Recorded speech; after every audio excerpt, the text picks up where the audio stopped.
సర్వనాశనం అయిపోతారు. రేవంత్ కు జోగినీల శాపనార్థాలు. సీఎం రేవంత్ సర్కార్ పై జోగినీలు శాపనార్థాలు పెట్టారు. బుధవారం బల్కంపేటలో బోనాల జాతర నిర్వహించారు. అయితే ఏర్పాట్లు సరిగ్గా లేవని జోగినీలు ఆగ్రహం వ్యక్తం చేశారు. అమ్మవారి వద్ద బ్యాండు ఏర్పాటు లేదని, బాజాలు లేవని మండిపడ్డారు. రథోత్సవం కూడా నిర్వహించలేదన్నారు. పై మెరుపుల కోసమే ఏర్పాట్లు చేశారని ఆగ్రహం వ్యక్తం చేశారు. తాము ఎంతో నిష్ఠతో పూజలు చేస్తామని, ఆ ఉపవాసంతో బోనాలకు వస్తే సంతోషం లేదన్నారు. మనసుతో ఏర్పాట్లు చేయాలని సూచించారు. ఆలయ కమిటీ ఏం చేస్తుందని ప్రశ్నించారు. వేస్ట్ గవర్నమెంట్, వేస్ట్ పోలీసులు అంటూ మండిపడ్డారు. జోగినీలను పట్టించుకోవడం లేదని, కమిటీలో తమను కూడా భాగస్వామ్యం చేయాలని అన్నారు. గత ప్రభుత్వంలో ఏర్పాట్లు బాగా చేశారని, ఇప్పుడు ఏమైందని ప్రశ్నించారు. జోగినీలు ఆలయంలోకి వెళ్ళి దర్శనం చేసుకోవాలంటే చాలా కష్టపడి వస్తుందని ఆవేదన వ్యక్తం చేశారు. ఇదిలా ఉంటే బోనాల పండుగ ఏర్పాట్ల కోసం ప్రభుత్వం 20 కోట్లు కేటాయించిన సంగతి తెలిసిందే. దీంతో ఆ 20 కోట్లు ఏమయ్యాయని భక్తులు ప్రశ్నిస్తున్నారు. కనీస సౌకర్యాలు కూడా కల్పించకుండా ఆ డబ్బును ఏం చేశారని అడుగుతున్నారు. అసలు బోనాలు అంటేనే జోగినీల పండుగ. జోగినీలు అంటే ఎవరు? జోగినీలు అంటే అర్థం ఏంది? దేవునితోటి పెళ్లి చేయబడ్డ వాళ్ళు, దేవునికి సమర్పించుకున్నవారు వాళ్ళు.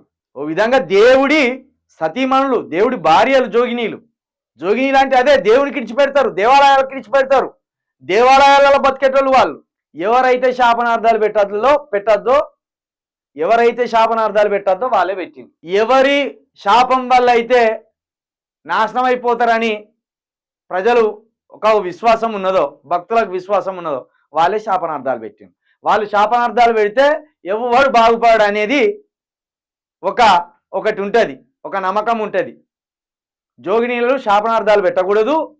జోగినీలు కనుక శాపనార్థాలు పెడితే వాళ్ళు ఎవరైనా ఎంతటోడైనా నాశనం అయిపోతారు అనే ఒక విశ్వాసం, నమ్మకం ఉన్నది. ఇక అలాంటి వాళ్ళతోటి శాపనార్థాలు పెట్టించుకునే దాకా వచ్చింది కాంగ్రెస్ ప్రభుత్వం, లేకపోతే రేవంత్ రెడ్డి సర్కారు.